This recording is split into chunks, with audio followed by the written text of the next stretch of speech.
Hi, my name is Nurin binti Zulkifli Muhammad. My card matrix number is CF210273. Love Canal was a neighborhood located in Niagara Falls in New York City. In the early 20th century, it was the site of an ambitious industrial project that aimed to build a canal connecting the Niagara River to the Lake Ontario. However, the project was abandoned and the canal was left unused. The chemical waste disposal in the 1914s, the Love Canal site was sold to the Hooker Chemical Company.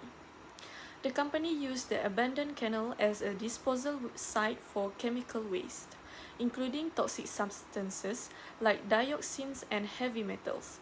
Over time, the canal was filled and covered and the land was sold to the local school board for the construction of a school and residential development.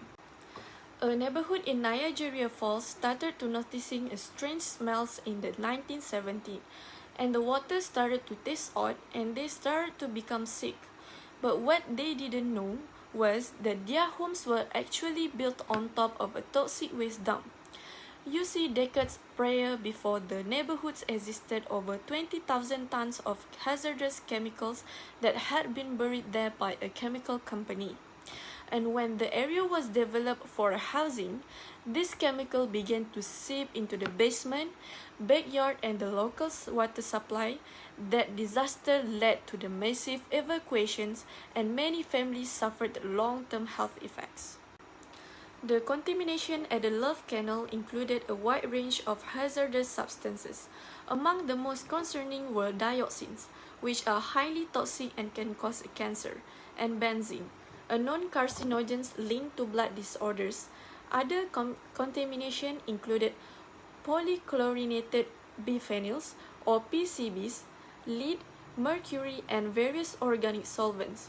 The presence of these toxic substances created a significant public health crisis. Not just that, but more than 80 chemical compounds have been identified in the landfill by the Health Department Division of Laboratories and Research and the U.S. Environmental Protection Agency, EPA. 11 of these are known or suspected of causing cancerous growth in laboratory animals, and one, benzene, is a well-established human carcinogen. Following is a list of some of the most important chemicals identified at the Love Canal site and the human biologic hazards associated with them. Love Canal site has a notorious history due to its contamination with numerous toxic chemicals, and it's important to understand both the immediate and long-term health risks posed by these substances. The first one is benzene.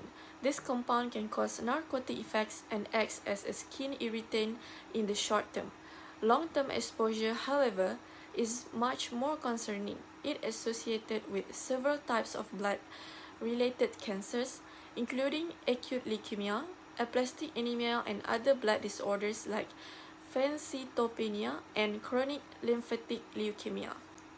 Next is toluene. It is similar to benzene in that it is cause narcosis, but its effects are even more potent. Long-term exposure to toluenes may result in blood disorder such as anemia and leukopenia, which is a reduction in white blood cells. It is potentially compromising the immune system. Not just that, but benzoic acid and linden. Benzoic acid primarily acts as a skin irritant, posing a more localized risk. Linden, however, is much more hazardous as it can cause convulsions and lead to an increase in white blood cell counts. These effects suggest that linden has a more significant impact on the nervous and immune systems. Next is trichloroethylene, has a severe short-term effects, including central nervous system depression, skin irritation, and liver damage. Chronic exposure can lead to neurological effects such as paralysis of the fingers, respiratory issues, cardiac arrest, visual defects, and even deafness. This shows that wide-ranging impact trichloroethylene can have on different bodily systems. Other than that is dibromoethane and benzaldehyde. Dibromoethane is primarily a skin irritant. Benzaldehyde, on the other hand, can act as an allergen, posing risk to individuals with sensitivities. Not just that, methylene chloride is known for its narcotic effects and can increase carboxyhemoglobin levels in the blood. Its acute effects include anesthesia, and it can be fatal with high exposure, causing respiratory distress and even death. Besides, its carbon tetrachloride is quite toxic, leading to narcosis, hepatitis, and renal damage. Chronic exposure is suspected to cause liver tumors, adding significant long-term health risk. Finally, its chloroform has several acute effects. It can depress the central nervous system, act as a skin and respiratory irritant, and cause gastrointestinal system. This shows that chloroform can affect multiple systems simultaneously, leading to significant discomfort and health concerns. Based on the current knowledge about the effects of certain chemical agents on the human's body, Health Department researchers initially selected 4 health indicators for assessing potential human toxicity in the left canal area. The first one is miscarriage, birth defect, liver function, and blood mercury levels. Complete blood counts also were performed because of the established chronic toxic effects of benzene on blood cells. The miscarriage and birth defect are considered prime indicators of human toxicity since recent studies in developmental pharmacology established that the prenatal period is characterized by a unique susceptibility to certain chemical agents. In addition, several known or suspected teratogens, producers of physical defect in the fetuses, have been identified among the chemical dump in the left canal area. In response to this health concern, community members led by activist Louis-Marie Gibbs began to raise awareness about the danger of living near Love Canal.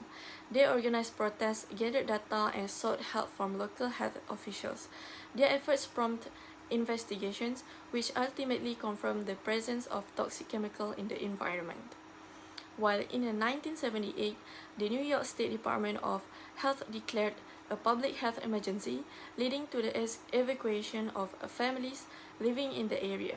The Love Canal site was designated as a Superfund site, which allowed for federal funds to be allocated for cleanup efforts. These events marked a turning point in environmental policy and highlighted the need for stricter regulations regarding hazardous waste.